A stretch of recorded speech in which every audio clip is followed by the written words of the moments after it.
Welcome back. All right, we love downtown, and Kaylee is going to be live right now in downtown at the Hers building on the square, I think for a little history lesson. Yes. Kaylee? That's right. Good morning, guys. Over 150 years ago, this downtown square in Springfield looked a lot different than it does today. It was more open, and nearly everyone used it as a place to publicly gather, which led to the perfect setting to find enemies, and it also led to the perfect setting for the first Wild West shootout. That being said, here is the story of Wild Bill. It became the very first gunfight in the Old West. Influencing all the subsequent Hollywood movies, July 1865 put Springfield on the map. It received a lot of press across the country. Bill Hickok was a military man by trade and a gambler by hobby. Enjoying himself as any young man just back from the war would do. He made friends with a man named Davis Tutt, who had exactly the same background but on the other side of the battle. Tutt had been a Confederate soldier. Hickok had been a Union soldier. The gambling put Wild Bill in the red, and friends quickly turned into enemies.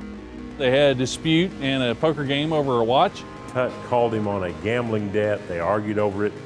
Tutt took his pocket watch as collateral for the gambling debt, and Hickok threatened him and said, "Don't ever let me see you wear that on the square." And if he did, he would shoot him. And when Tutt toted the watch on the square, He walked in from the northwest corner here by the Hers building. Hickok walked into the square from South Street. the first Wild West shootout began, nearly as quickly as it ended. Tutt was killed. Hickok, of course, was not wounded. A showdown that left Wild Bill Hickok with the infamous title that would always precede him. 300 feet across there. It's a pretty substantial distance. The astounding accuracy of the shot at that distance with a muzzle-loading cap and ball revolver was pretty extraordinary.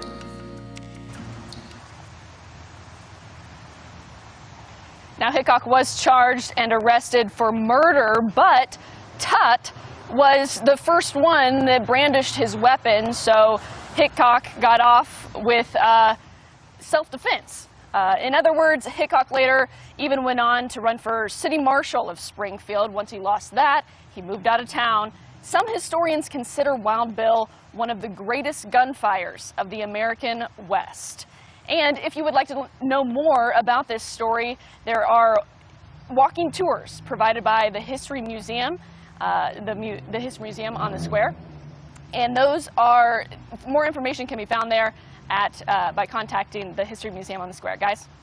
So interesting. Okay, Kayla, we have a couple of questions for you. Now, shooting someone over a gambling debt, how much money were they talking back then?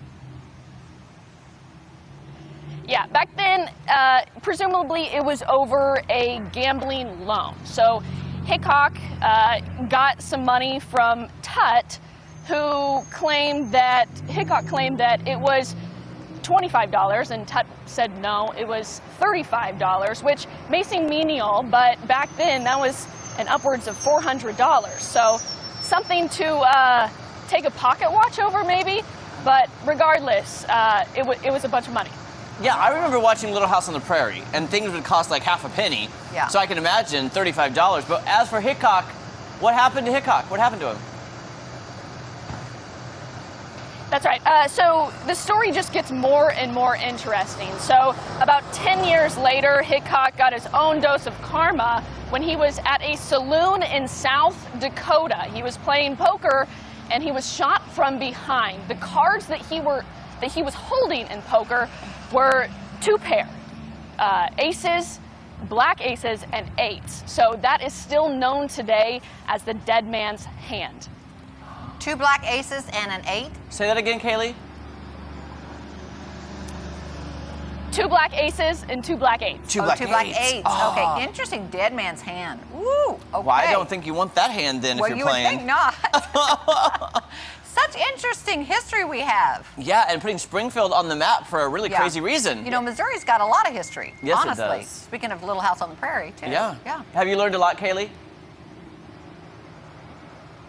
Oh, yeah, for sure. And to give you more perspective of where the shooting happened and how far apart it was, we are in front of the Hers building this morning, and that's where Tutt was. And then Hickok was over by the three flags that you'll see on the south side of the square. So quite a distance, and you'll see little markings on the ground of where they stood. Now I want to know more. I know. I do. I want to know more about that. That is really interesting, Kallie. Thank you so much for this today. You're welcome. Okay. All right, that's so interesting. Isn't that? You know, I've seen those when I walk in the square. I've seen the plaques, and I've read them, but it didn't really register what I was reading. Now you know what you're talking about there. Yeah. So, and there's movies made about this, obviously. I'm surprised Springfield is not more famous. Because the joke is... There's a Springfield in every... Yeah. In every... Somebody said, if you're in the witness protection program, move to Springfield. Which one? Springfield, Illinois, Springfield, Missouri. I think the Springfield... There's like 33 different Springfields, I think. Yeah, it's everywhere. So, you know, well, I guess it's more difficult for one Springfield to step above the others. Yeah. So we're going to be... aren't the Simpsons from Springfield, Illinois? Is that Springfield, Illinois? Anybody know? They never say. Okay. Okay, I thought it was Cody Illinois. might know that. Okay. Yeah.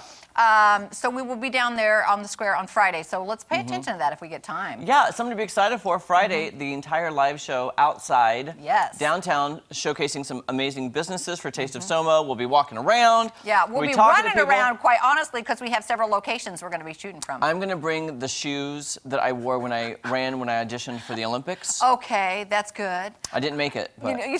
Well, you know what? I've been thinking about this, too, because we do have to dress for this. It's going to be warm, most likely, and we're going to be moving fast. So. Are you saying bathing suits? No. Oh, okay. I didn't know what you were saying. No, I'm not. Should I wear my shorts with my high knee socks? You know what? I was thinking about shorts. I was going to ask you, how much leg are you going to show, Jeremy? Well, I don't want to offend our viewers with my horrible chicken legs. I don't want to offend them. I did wear shorts on the show, though, remember? You did, I know. A few months ago. Yes, it could be shorts. Let's just not be too distracting, okay? Okay, well, I was wearing white shorts in my yard yesterday, and I couldn't tell where the shorts ended and my leg began. Hey, it's summertime. This is going to be fixed soon. All right, we're Skyping with Michael Babcock of TMZ right after this. Don't go anywhere. You'd think We'll I'd be have right more back. of a tan. You would. You work outside all the time. I don't know where it starts.